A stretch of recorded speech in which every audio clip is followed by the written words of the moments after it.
لا حول ولا قوة إلا بالله العلي العظيم أعوذ بالله من الشيطان الرجيم بسم الله الرحمن الرحيم الحمد لله رب العالمين الذي جعلنا من المتمسكين بولاية أمير المؤمنين وأولاده المعصومين المنتخبين المنتجبين والصلاة والسلام على سيد الأنبياء والمرسلين وعلى أهل بيته الطيبين الطاهرين المعصومين المظلومين ولعنة الله على أعدائهم أجمعين. أما بعد، فقد قال الله سبحانه وتعالى في كتابه المجيد وفرقانه الحميد وقوله الحق. بسم الله الرحمن الرحيم. يا أيها الرسول بلغ ما أنزل إليك من ربك إن لم تفعل فما بلغت رسالته والله يعصمك من الناس. محترم ناظرین کرام، صاحبان ایمان، اہل ولا، آپ تمامی حضرات خدمت میں سب سے پہلے عید غدیر، عید اللہ الاکبر کی مبارکباد پیش کرتا ہوں اور اس پرمسرت موقع پر بارگاہ رب میں دعا کرتا ہوں کہ پروردگار ہم سب کو مولا غدیر کے صدقے میں اپنے حفظ و امان میں رکھے، اس وبا سے محفوظ رکھے۔ یقیناً یہ نہایت ہی سعادت کا موقع ہے، نہایت ہی خوشی کا موقع ہے۔ عالم اسلام کی عظیم ترین عید کو عید غدیر کہا جاتا ہے، اور آیہ کریمہ جس کی تلاوت میں نے کی، جسے آیہ بلغ بھی کہتے ہیں، یہ سورہ مائدہ قرآن کریم کا 5واں سورہ اور اس کی آیت نمبر 67 یعنی 67،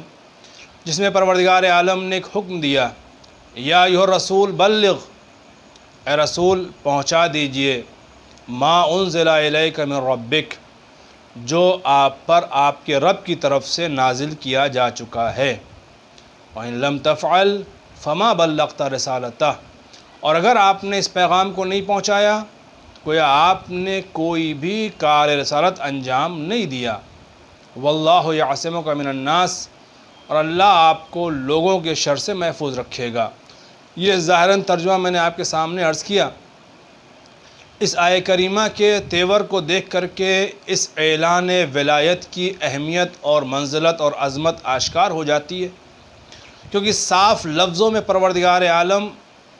اس بات کا اعلان کر رہا ہے، حکم دے رہا ہے کہ اے رسول پہنچا دیں اس پیغام کو جو آپ پر نازل کیا جا چکا ہے۔ یہ لہجہ بتا رہا ہے کہ ولایت وہ منصب الہی ہے جس کا حکم پہلے ہی پیغمبر اسلام کو دیا جا چکا ہے، صرف لوگوں تک پہنچانا ہے، اور اس کا پہنچانا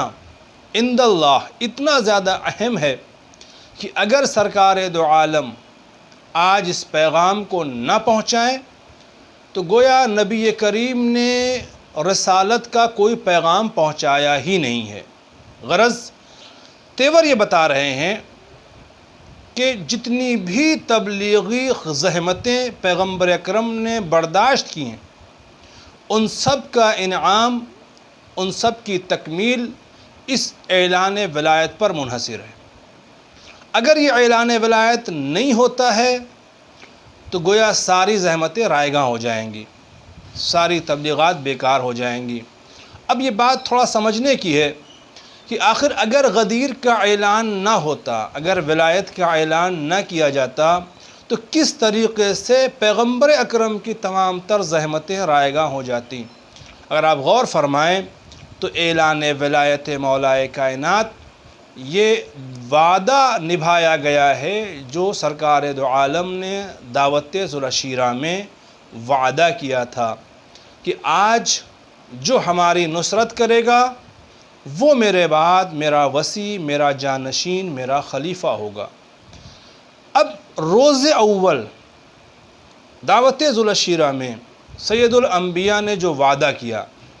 کہ جو آج نصرت کا وعدہ کر لے اسے اس وعدے کے بدلے میں میرے بعد جانشینی، خلافت بطور انعام دی جائے گی۔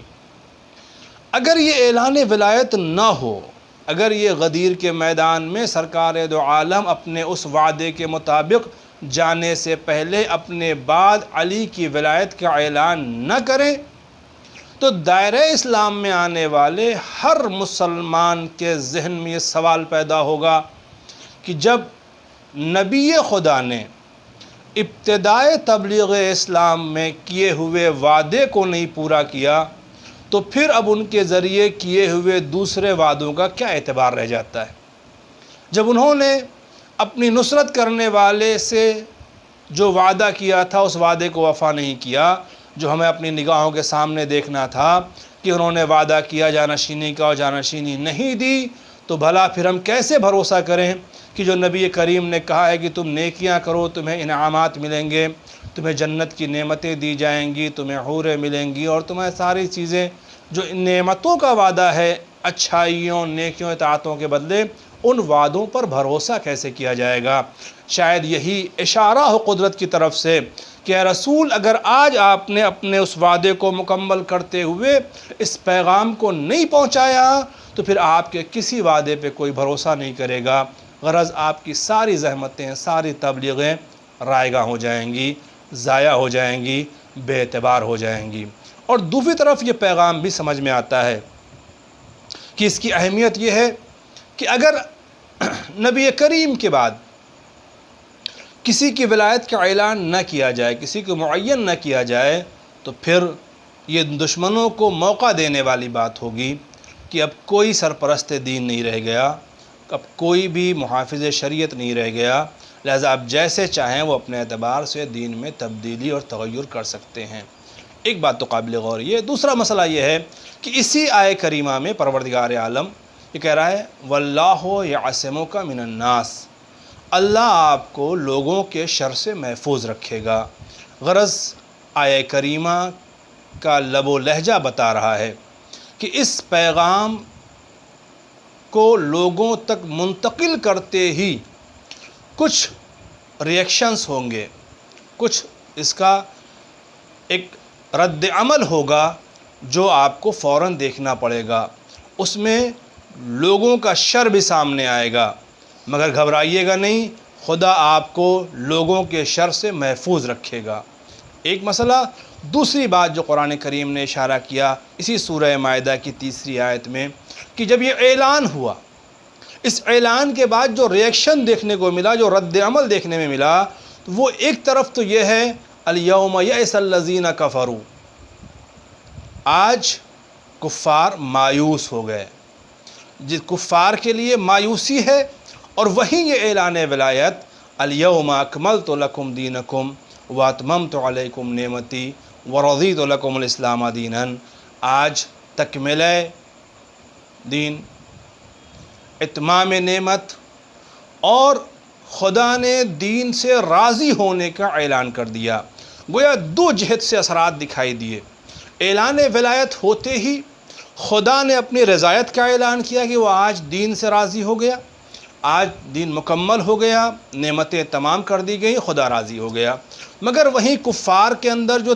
ریئیکشن اور رد عمل آیا، اس کا تذکرہ بھی قرآن کریم نے اسی سورہ مائدہ کی 3 آیت میں کر دیا کہ آج کفار مایوس ہو گئے۔ وہ جو پلاننگ کر کے بیٹھے تھے کہ بعد پیغمبر دین میں تغیر و تبدل کر لیں گے، اپنے اعتبار سے حکومتیں حاصل کر لیں گے، شاید ان تمام چیزوں سے کفار مایوس ہو گئے کہ نبی کریم نے حکم خدا سے ایک جانشین کا اعلان کر دیا، اپنے بعد ایک مولا ہمیں عطا کر دیا، ایک رہبر ہمیں دے دیا، ایک ولی ہمیں دے دیا، جس کی اطاعت ہم سب پر واجب ہے۔ اس ولی کی اطاعت ویسے ہی ہم پر فرض ہے جیسے رسول اکرم کی اطاعت فرض ہے۔ پھر نبی نے کہا تھا من کنت مولا ہو فہذا علی مولا، جس کا میں مولا ہوں اس کے یہ علی مولا ہیں۔ بارگاہ رب میں دعا ہے کہ پروردگار ہم سب کو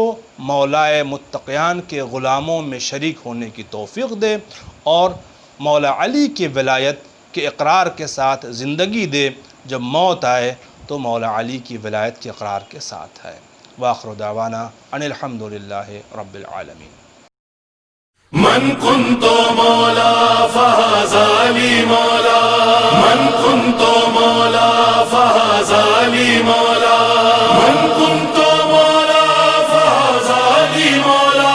سج گئی غدیر دیکھو سج گئی غدیر، سج گئی غدیر دیکھو سج گئی غدیر، خم نبی کے ہاتھوں پر ہے ولیوں کا سردار، سج گئی